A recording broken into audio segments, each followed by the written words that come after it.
Bonjour et bienvenue à nouveau sur la chaîne.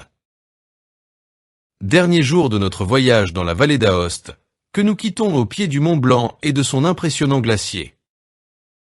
Et si vous aimez notre vidéo, n'oubliez pas de nous donner like, de vous abonner et d'activer les notifications afin que vous sachiez quand nous avons téléchargé une nouvelle vidéo.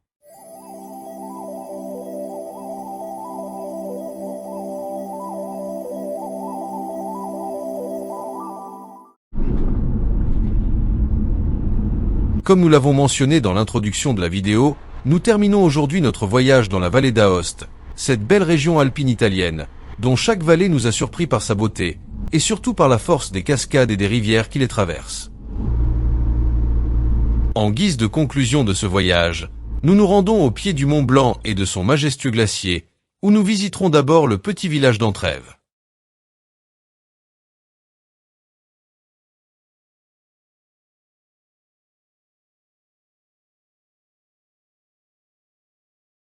Un ciel dégagé nous permet de commencer la visite en profitant du Mont Blanc et de son glacier impressionnant.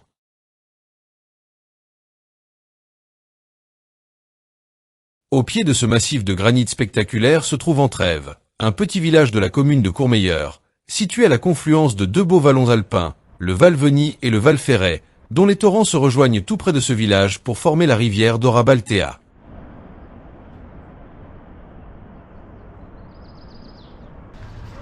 Le site d'Entrèves était probablement déjà habité à la préhistoire, bien que la construction du village remonte au Moyen Âge. Les bâtiments les plus anciens que l'on peut voir aujourd'hui datent du Moyen Âge, comme la forteresse située au cœur du village, propriété de la famille Passerin d'Entrèves, une famille noble de la vallée d'Aoste. À l'époque, l'économie du village reposait sur l'élevage et l'agriculture, et les vallées environnantes servaient de pâturage alpin et de terres agricoles pour la production de céréales, de fromage et de charcuterie. Encore aujourd'hui, on peut voir dans le village de nombreux bâtiments qui étaient autrefois des granges ou des étables, aujourd'hui transformés en hôtels et restaurants.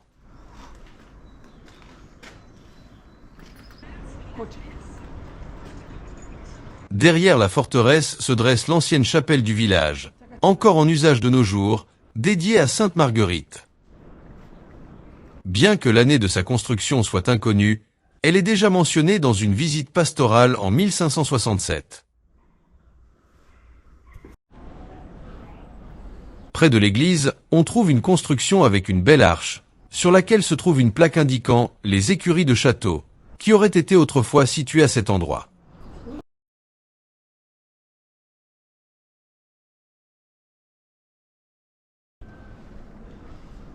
Nous arrivons à la forteresse, aujourd'hui propriété privée, et donc seulement visible de l'extérieur.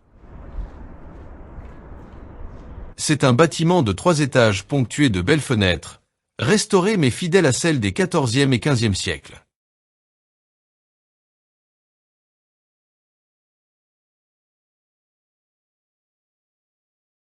Depuis le château, nous continuons à nous promener et à profiter des rues de ce charmant village, formé d'anciennes granges et étables aujourd'hui transformées en habitations, concluant notre visite d'une manière curieuse et inattendue.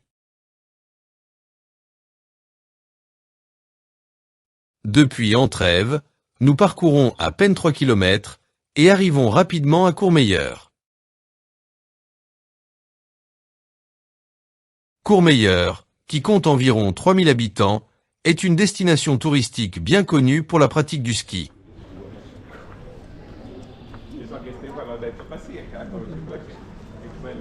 La rue principale qui traverse le centre historique est la Via Roma, pleine de restaurants et d'hôtels, très fréquentée en hiver par les touristes qui profitent de plus de 100 km de pistes skiables.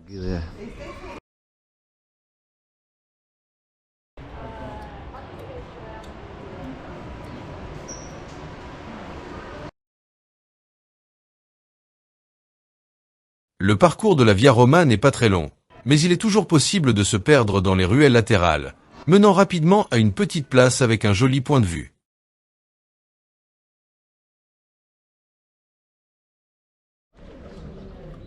Sur cette place se trouve l'église de Saint-Pantaléon, construite au XVIIIe siècle, bien que le clocher remonte probablement au XIe ou XIIe siècle, avec un intéressant maître-autel en marbre noir.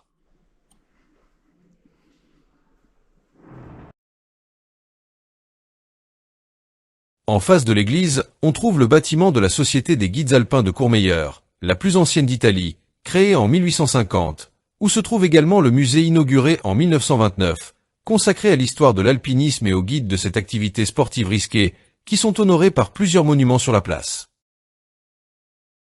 C'est sur cette place que nous terminons notre visite de la vallée d'Aoste, cette magnifique région alpine qu'il faut absolument visiter, et à laquelle nous ne manquerons pas de revenir pour continuer à la découvrir.